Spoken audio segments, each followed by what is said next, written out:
Churma Laddu.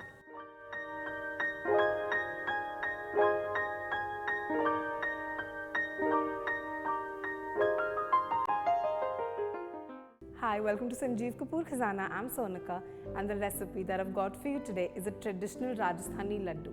So this mithai that we're making is called a Churma Laddu. Let's quickly take a look at all the ingredients to make this. Coarse wheat flour, jaggery, poppy seeds, ghee or clarified butter, nutmeg powder, green cardamom powder, powdered sugar.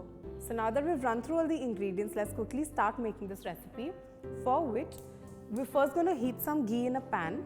So I've got around 4 tablespoons of ghee here, which I'm going to heat in a pan, and we're going to use this to make our dough for the laddus.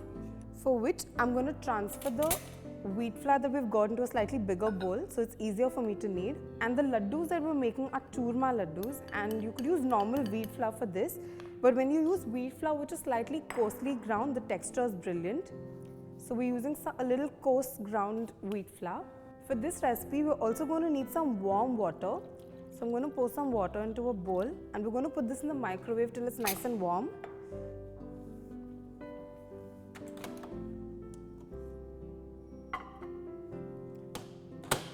So we've got our ghee which is nice and hot over here, and we've got some warm water. So we're going to use the two of these to knead a nice dough for the laddus. So I'm going to spoon in some of the ghee into this. Maybe just pour in the rest.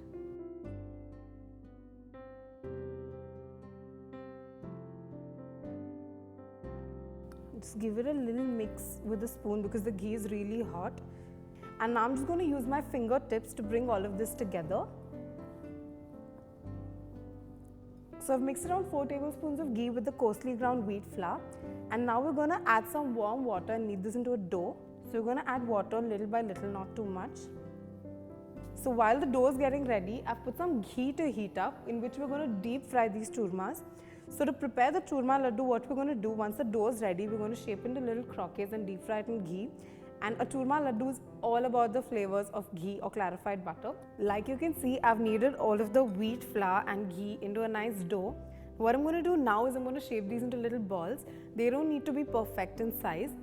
We're going to deep fry these in ghee, and then we're going to make a churma, or we're going to make a nice powder out of these, and then shape them into laddus again. So this we're doing just so you get that amazing ghee flavor in your laddus. So let's quickly start frying these now. I'm just going to test if the ghee is hot enough or no. It's perfectly heated right now. So I've got our lovely balls or croquettes for churma laddu ready, which we're going to drop in the hot ghee now. And now we're going to deep fry these till they're golden brown and they're nice and crunchy. So we've been frying these churma balls in hot ghee on low heat for about 10 to 15 minutes now, till they've gone nice and brown in color and they've gone really crunchy, and that's the effect that we need. So now I'm going to quickly get these out, put them on absorbent paper before we can start crushing them. Now we're going to break these into smaller pieces and let it cool completely before we can make a nice churma out of it. Now I'm going to grind these in a mortar and a pestle. Once these are completely cooled, you could also try to powder them with your hands, or you could give them a good whiz in the mixie, but I'm going to use the traditional way. Now that we've crushed this really well, we're going to pass it through a sieve to ensure that it's a fine powder that we make the churma laddus out of.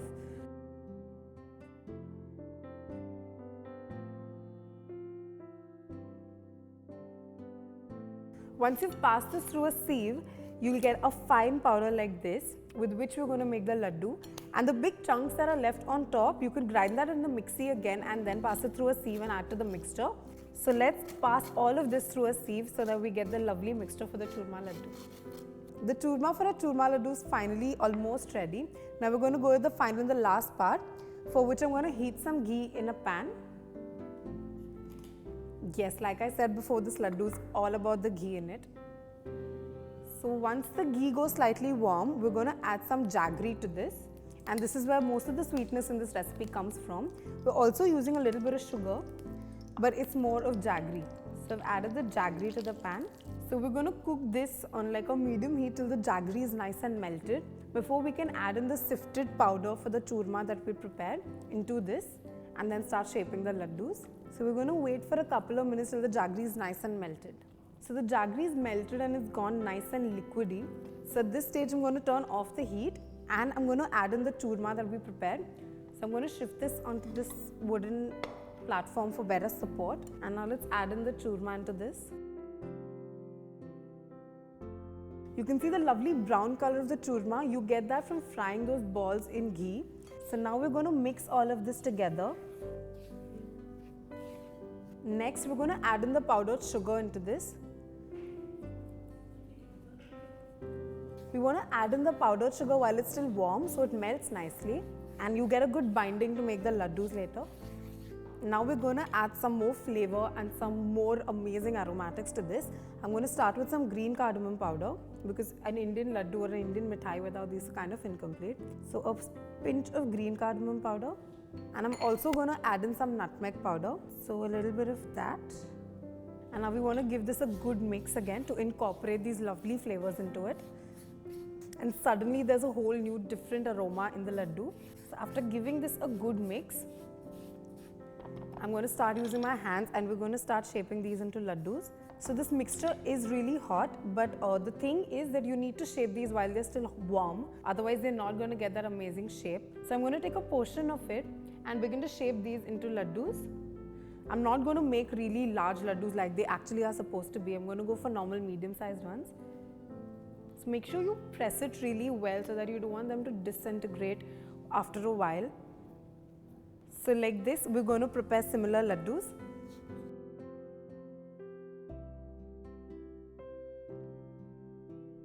Okay, so this is like a basic churma laddu recipe, but you could obviously add your dry fruits or any nuts of your choice into this.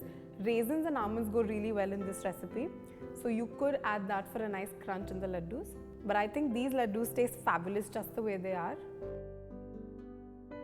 So I have shaped the lovely churma into laddus, and what we're going to do finally is we've got some poppy seeds in which we're going to roll these laddus. So just lightly roll them over some poppy seeds.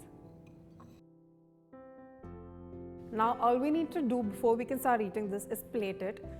So let's just place it in this bowl. They are so delicious and so pretty to look at. I don't need a specific garnish. I'm just going to place them in this lovely bowl that I've got. So here it is, a perfect recipe for a traditional Rajasthani churma laddu. Follow this recipe because it is a super one and you're definitely going to love it.